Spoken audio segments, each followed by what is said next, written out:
ജനകീയ കോടതിയിൽ സാന്ദ്ര തോമസ് പറഞ്ഞത് ലിസ്റ്റിന്റെ പേര് ഉൾപ്പെടെ കാര്യങ്ങൾ വിവാദത്തിലേക്ക് വീണ്ടും വരുന്നുണ്ട്. ഇതുവരെ നിർമ്മാതാക്കളുടെ സംഘടനയുടെ ഒരു തലപ്പത്ത് ഇരിക്കുന്ന ആളെന്ന നിലയിലാണ് ഇപ്പോൾ ഈ ചോദ്യം ഉന്നയിക്കുന്നത്. മറുപടി പറയുമെങ്കിൽ മാത്രം പറഞ്ഞാൽ മതി. അനുഭവത്തോട് ചോദിക്കുന്നു. കഴിഞ്ഞ ദിവസം സാന്ദ്ര പറഞ്ഞ പ്രധാനപ്പെട്ട ഒരു പോയിന്റ്, സാന്ദ്രയുടെ ഒരു സിനിമ അവിടെ ചർച്ചയ്ക്ക് വന്നപ്പോൾ ആന്റോ ജോസഫ് തട്ടിയെടുത്തു. അതേ പാത തന്നെയാണ് ലിസ്റ്റും ഇപ്പോൾ തുടരുന്നത്. ഇതെല്ലാം കണ്ടാണ് ലിസ്റ്റും വന്നത്.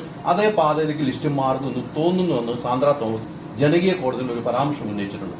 എങ്ങനെയാണ്, എന്താണ് അതിന്റെ സത്യാവസ്ഥ? എന്താണ് ഇങ്ങനെ സാന്ദ്ര പറയുന്നത്? അതായത് എന്താണ് ചോദ്യം? അതായത് ഞാൻ സിനിമ തട്ടിയെടുക്കുന്നത് ആ പാതയിലേക്ക് ലിസ്റ്റിൽ പോകുന്നു. അത് എന്താണ് ആൾ ഉദ്ദേശിച്ചിരിക്കുന്നത് നമുക്കറിയത്തില്ല. ആ പാതയിലേക്ക് പോവാന്ന് പറഞ്ഞു കഴിഞ്ഞാൽ ഞാൻ വേറെ ഏതെങ്കിലും സിനിമകൾ എടുത്തുന്നാണോ? അതോ ആ രീതിക്കാണ് ജനകീയ കോടതിയിൽ പറഞ്ഞത്. അപ്പൊ എന്താണ് അത്തരം ഒരു പരാമർശം, ലിസ്റ്റിനെതിരാക്കി പരാമർശം? ലിസ്റ്റിന് അത് സമൂഹത്തിൽ നിൽക്കുന്ന നല്ലൊരു പ്രൊഡ്യൂസറാണ്, ഞങ്ങൾക്ക് ഇഷ്ടപ്പെടുന്ന പ്രൊഡ്യൂസർ, ഇഷ്ടംപോലെ സിനിമ ചെയ്യുന്നു, അത്തരം ഒരു ആരോപണം വരികയാണ് ലിസ്റ്റിനെതിരെ.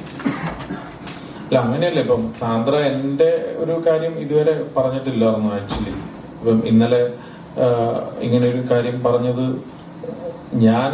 എനിക്കിപ്പോ ഒരു നുണ പറയാനായിട്ട് ഇപ്പം പറ്റത്തില്ലല്ലോ. നമുക്കിപ്പോ അവിടെ ഒരു അസോസിയേഷനിലുണ്ടായ ഒരു വിഷയത്തെ ഒരു എല്ലാവർക്കും എതിരെ സാന്ദ്ര ഈവൻ കേസ് കൊടുത്തപ്പോഴും അതിൻ്റെ അകത്ത് അന്ന് എക്സിക്യൂട്ടീവിൽ ഉണ്ടായിരുന്ന എല്ലാവരും പോയി ഇപ്പൊ ഈവൻ ജാമ്യം എടുക്കും, SIT പോയി അതിന് ആൻസർ ഒക്കെ ചെയ്യേണ്ടതായിട്ട് ഇപ്പൊ വന്നു. അപ്പൊ അതുകൊണ്ടിട്ട് എല്ലാവരും അതിനെ അഗനിസ്റ്റ് ആയിട്ടാണ് പറഞ്ഞത്. ഇപ്പൊ സാന്ദ്രനെ അതിൻ്റെ അകത്ത് ആരും സപ്പോർട്ട് ചെയ്തിട്ടില്ല. ഇതൊരു സംഘടനയാണ്, നമുക്ക് ഒരു വ്യക്തിക്ക് ചെയ്യാൻ പറ്റുന്ന ഒരു കാര്യമല്ലല്ലോ. അപ്പം എന്റെ ഇഷ്ട താല്പര്യങ്ങൾക്ക് അനുസരിച്ച് അവിടെ ഒരു നിയമം പാസ്സാക്കാനോ അങ്ങനെ ഈവൻ പറ്റത്തില്ല. കാരണം ഞാൻ ഡിസ്ട്രിബ്യൂട്ടർ അസോസിയേഷന്റെ സംഘടനയുടെ പ്രസിഡന്റാണ്, പ്രൊഡ്യൂസർ അസോസിയേഷന്റെ ട്രഷററാണ്. അപ്പം എനിക്കിപ്പം എന്റെ ഒരു പടം അവിടെ ഒരു ബൈലോ ഉണ്ട് ഓരോ കാര്യങ്ങൾക്കും. ഇപ്പം താമസിച്ചാണ് നമ്മളൊരു സിനിമയുടെ ഡീറ്റെയിൽസ് കൊടുക്കുന്നതെങ്കിൽ 25,000 വരെ ഫൈൻ ചിലപ്പോൾ ഇവനടപ്പിക്കും. അപ്പൊ നമ്മളതൊരു സിസ്റ്റമാറ്റിക് ആയിട്ട് പോകാനായിട്ടാണ്. അപ്പം ഞാൻ എത്രയോ സിനിമകളിൽ നമ്മൾ ലേറ്റ് ആയിട്ടായിരിക്കും അതിന്റെ കാര്യങ്ങൾ കൊടുക്കുന്നത്.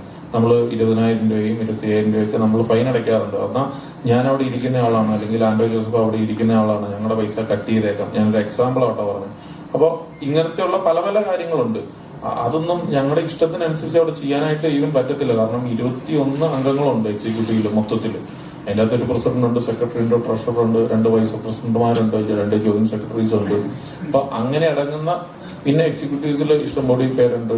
അപ്പം ഇങ്ങനെ അടങ്ങുന്ന ഒരു ടീമാണ് അത് ഈ 2 വർഷത്തെ ഒക്കെയാണ് ഈ ടീം വന്നിരിക്കുന്നത്. അപ്പൊ അതുകൊണ്ടിട്ട് ഒരിക്കലും സാന്ദ്ര ആരോപിക്കുന്ന ഇപ്പൊ ഇങ്ങനെ കണ്ടിന്യൂസ് ആയിട്ട് ഇപ്പൊ ഈ ഉണ്ണികൃഷ്ണൻ സിനിമകൾ കിട്ടുന്ന ഇങ്ങനെ പല പല കാര്യങ്ങൾ ഇപ്പൊ ഇവൻ പറയുന്നുണ്ട്. ഇതില് എത്രത്തോളം ശരിയിലാണ് ഒരാൾ പറയുന്നത്? ഒരാൾ ഇങ്ങനെയെല്ലാം പറഞ്ഞേക്കാം, ആരും ഇതിന് മറുപടി കൊടുക്കുന്നില്ലല്ലോ.